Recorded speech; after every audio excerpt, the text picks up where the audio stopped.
Hi, this is Steve Williams, head coach of the Fredericktown Blackcats, and you're watching Knuckleball Prime Time.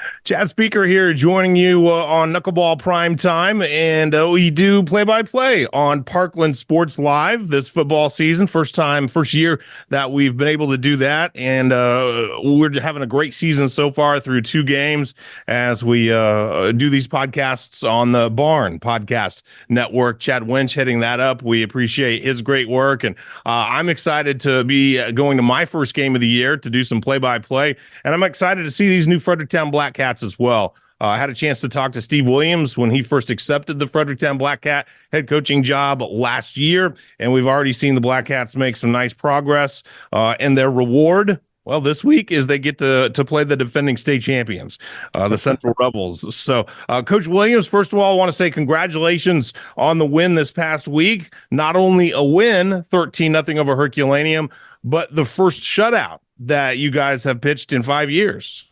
Yeah, we were excited about that. First of all, thanks for having me on. I appreciate it. But our kids are really excited.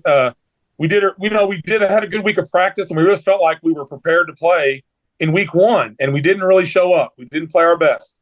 And so our focus last week was let's make sure we're prepared, but let's make sure that we leave it on the field and not leave it in the practice field. And so our kids really showed up on Friday night and played well on both sides of the ball. We probably left some points on the field. We didn't score as often as we should have. We had some good drives that ended in punts or 4th downs. But our defense, like you said, pitched a shutout, the first one we had around here, like I said, in 5 years. And you can't argue with that. So our kids were really excited. Our coaches were pleased with our effort. We still got things to work on, but it was obviously a definite step in the right direction. So when did your players or maybe your coaches kind of become aware, because you're in the middle of the game, you're trying to execute each play, but I'm sure there was a point that everyone kind of became aware, hey, we've got a chance, to pitch a shutout here? I don't think it happened during the game, but I think afterwards, when we were talking to the team after we shook hands with Herculaneum and everything, we're sitting there and I'm talking to them, and I know a couple of my coaches who played at Fredericktown were kind of like looking on their phone and trying to remember something, looking around. I said, what's going on? They said, hey, Coach. They stepped in and told us, and our kids, of course, they were excited. And but hopefully that's just one step in the right direction we want to go. So hopefully we can continue to improve and get better. And of course, we'll have to this week with Park Hill Central coming in. They're a good ball team. They're coached really well.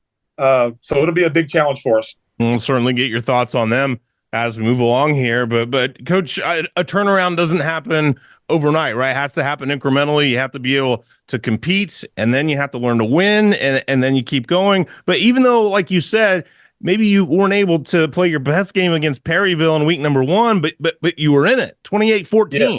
Yes. A couple of plays go differently, and maybe that outcome is a little bit different. So you're at the stage now, you probably have to feel like, hey, we're competitive now, or as you did last week, actually, you won. Well, and that's the thing that we focused on. I mean, last year was a tough year. We were 2-8, but we did feel like we made some improvements.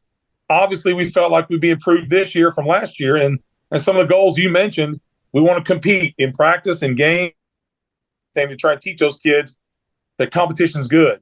There was probably some times last year, if we'd have played Perryville the way we played that first week this year, the score would have been a lot worse. So like you said, we did still have a chance. So you can take some silver linings out of losses sometimes and learn from them. And that's kind of what we've done. So we've tried to not only build, good culture in our locker room and good culture on our team, but good work habits, showing up to practice every day, not missing practice, being able to focus and not staying out there for 3 or 4 hours, but getting our work done and moving on. And so we've just tried to instill a lot of those things in our kids and our staff. And they, like I said, they've taken to it like a horse to water. I mean, they've done a really good job as far as buying in and doing what we've been asking them to do. And I think sometimes the results are the payoff, and they saw some payoff this past Friday night. And hopefully we'll continue to see that as we move forward.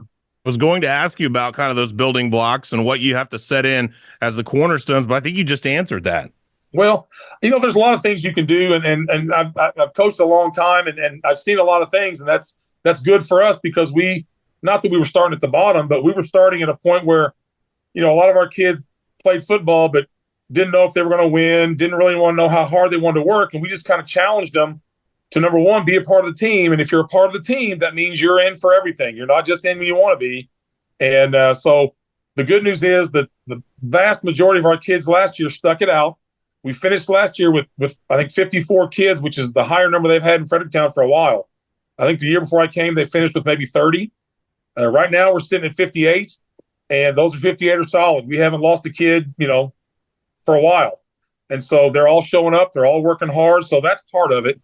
Obviously, their effort. They've got to give effort when it's time to give effort. And that's, sometimes you don't feel good every day. Sometimes you're not at your best, but they've got to understand no matter what, if it's time to give effort, you've got to give that effort. And then for the most part, they've done that. And I think they've been able to reap some benefits of it.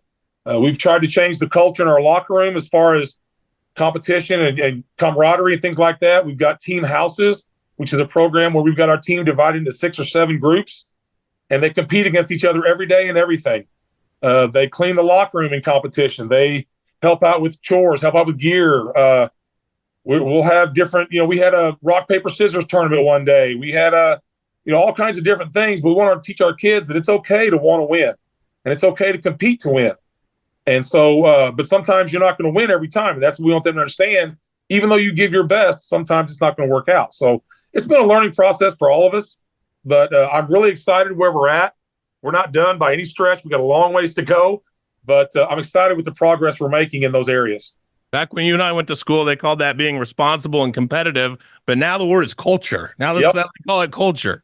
Well, and I'm older than you are, so it was called something before that too, but you're right. It's the same thing.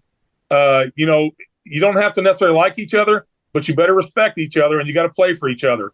And the teams that do that, amazingly, have all the results that they want and have the success they're looking for. So we're trying to get to that point, and our kids have really made great strides in that area. And I've seen some growth and development from especially our varsity kids, but even our JV kids too are starting to buy in. And that's what makes me excited about seeing where the program can go in the future. I was taking a look at some of the numbers that you guys have been able to post, and with all due respect to Easton, I just wanted to double check to make sure, because he's posting some tremendous numbers right now. He's averaging 230 yards passing per game, but he's almost at 100 yards rushing a game. Right. That makes you guys incredibly hard to defend, I would imagine. Well, it makes it difficult, and he's one of our best athletes, obviously, so we want the ball in his hands. Now, we've got some other guys too, and so we try to use all those players in combination with what the defense is giving us, I guess is the best way to say it. Easton's off to a good start. Now, we probably had to throw it more than we wanted to at Perryville because we fell behind early. So, I would love to be more balanced. We were more balanced this past week against Herculaneum. We were able to rush the ball much better than we have since I've been here. And so that's a credit to our offensive line and the fact that they're starting to get the hang of what we want. Sometimes we're going to run it more. Sometimes we may pass it more. What's working, and then what's successful against the defenses we're facing. Now, you've got some big uglies on that line, but I want to ask you about a guy that's not a big ugly. Shane Snodgrass is listed at 5'9", 155 pounds, and he is the spear of this attack. He's your center. That's where it all starts. And he's just a sophomore. This kid, he's got to have a lot of want to, I'm guessing. He really does. Shane became our starting center halfway through his freshman year last year. So you think he's not very big now? You should have seen him last year at this time. He was probably 145 pounds maybe. But he's tough. He's mobile. He's aggressive. And he gets a good snap pretty much every time. And the offense we're running, a true good snap is really important. And so I can trust him. He's really kind of starting to take over that role of directing the offensive line and running that ship. And that's really good to see him do that, because those guys really listen to him, and he just kind of takes control. So I love the fact that he's doing it. I love the fact that he's all in, and he's got to be all in at 155 pounds, So, and he gets thrown around a little bit sometimes by some guys who outweigh him by 100 pounds. That's happened. But I think he's learning how to handle that and learning how to be smarter and not necessarily try to take on every guy in a way that he might not be able to handle, if that makes sense. Yeah, you bet. Coach, I always think you're a tremendous example of what I feel like a high school athlete can and maybe ought to be. You were a 3-sport guy. You played 2 sports at SEMO. You were an All-American baseball. Actually rose all the way up to the AAA level, I believe, with the Phillies organization. Yes, sir. So do you still like those multi-sport guys? Because I know that it seems like in today's day and age, every coach thinks that their sport is a 12-month sport. but I also see the benefits of those multi-sport guys. I totally see the benefit of multi-sports, and there's different ideas, and I don't know if I'm an outlier on this, but we don't do things football year round. I don't need to see them 12 months a year, and they don't need to see me 12 months a year. They need to do other things, and I encourage them to play other sports because, again, in other sports, it still helps you in football where it may not help you technique-wise. It's going to help you with competitive experience.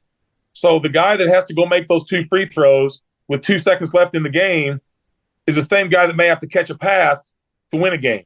So they're going to learn from that experience in that moment and be able to handle those pressure moments in other sports. The guy that has to go to the plate with 2 on and 2 out, and they're down 2 runs, and he's got to come up and find a way to get on base. Well, that's pressure, especially for a high school kid. And so I just believe, and I always have, that kids can learn from those competitive experiences. And if you look around, you look at Park Hill Central last year, a lot of their great players, my gosh, they played 3 sports. Their quarterback, 3 sport, probably all state 3 sports, going to college as a pitcher. I mean, those are the guys you want because they've got those competitive experiences that make them better in those pressure situations.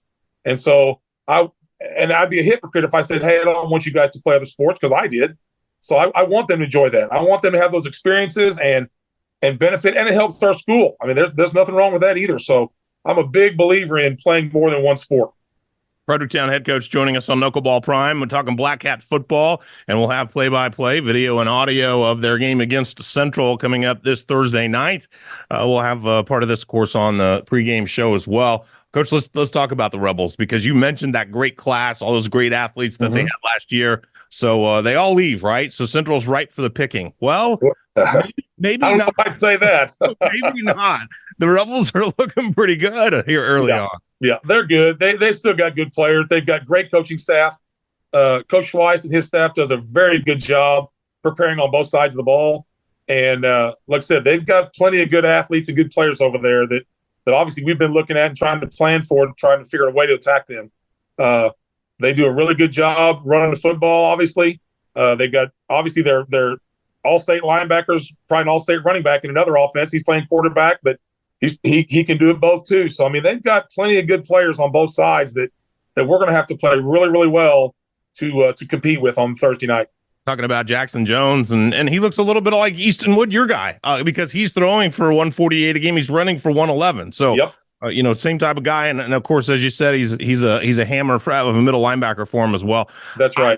I've always felt like a Corey Schweiss team might be difficult to prepare for because they're so good at plan B. Their plan A is always great, but if you're good enough and smart enough to take that away from them, their plan B is always great. I remember when I first got to the area, Corey Schweiss was coming off a year where he had 3 running backs top 1,000 yards. Right.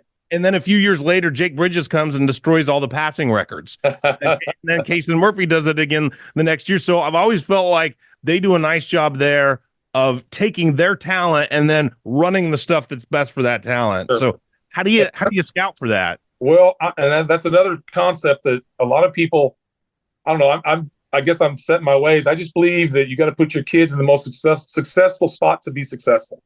And so, not everybody's going to be able to run a spread offense. Not everybody's going to be able to run a wing T or a double tight end or whatever. So we got to look at our personnel and look what's best for us. And I think that's what they do for them. I think they do a great job of putting their kids in good spots to be successful. And that's coaching. That's exactly what it is. And Coach Schweiss and his staff do a really good job on both sides of the ball of putting their best players in positions to make good plays. And that's coaching. They play with tempo. Last year they played as fast as anybody around. They wouldn't huddle, and they're on the ball ready to go. And so they take advantage of that too. So again, they do things that make it difficult to defend. They also do things on defense that make it difficult to attack them. So we've tried to put our heads together and look at our personnel to see what we can do best against what they do to us. And so that's, in a nutshell, that's what coaches do. And hopefully that we'll be able to execute pretty well, and it'll be a ball game. Most coaches will tell you that when facing a multiple offense, job one is to take away the run. Are you in that group, or where do you stand on that one? Well, I believe, and it depends a lot on who you play, but really in high school football, especially that we're talking about, if you can stop the run, you're going to put a high school team in a bit of a bind, if they're not able to run the football, especially as the season gets colder, you get closer to the playoffs, things like that. If you can't run the football, you're going to be limited. Now, unless you've got a freak at quarterback and some receivers that are just uncoverable, which they had last year. So that made them very tough, obviously. But I think most high school defenses try to control the running game defensively first.